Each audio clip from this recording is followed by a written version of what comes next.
As we're dancing and singing, I thought about something that I wanted to share. I know that most of you know the story, but I want you to understand the origins. When I was about 17 years old, and I was in school, and I found myself a job with this fellow. And it wasn't a, well, that part doesn't matter, but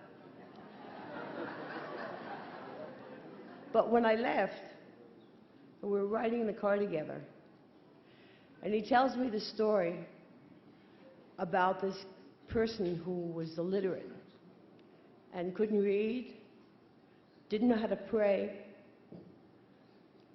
All that they had was a heart.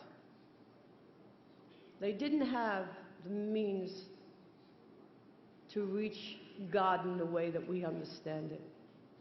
But he tried, and he went to the synagogue. He went to a place to pray on Yom Kippur. And he's standing outside because he couldn't get a ticket to go in.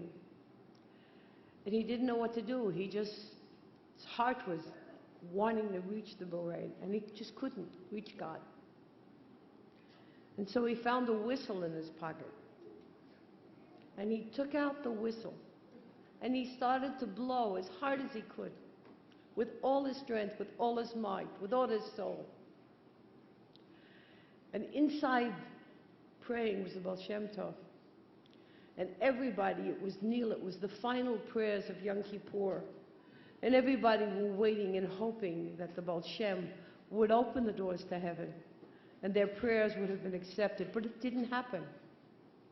And suddenly they heard this boy, this sound, and everybody was irate. They wanted to go out and beat him up and scream and holler, how dare he destroy or try to involve himself in the prayers of the great Baal Shem Tov.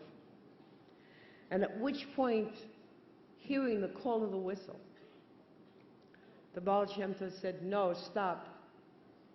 The gates are opening. And when I walked out of the car, the Rav said to me, you're the boy with the whistle.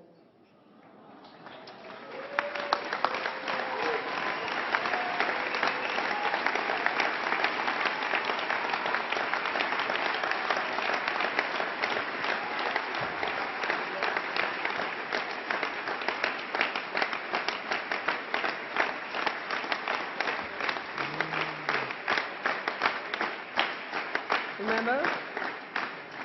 So,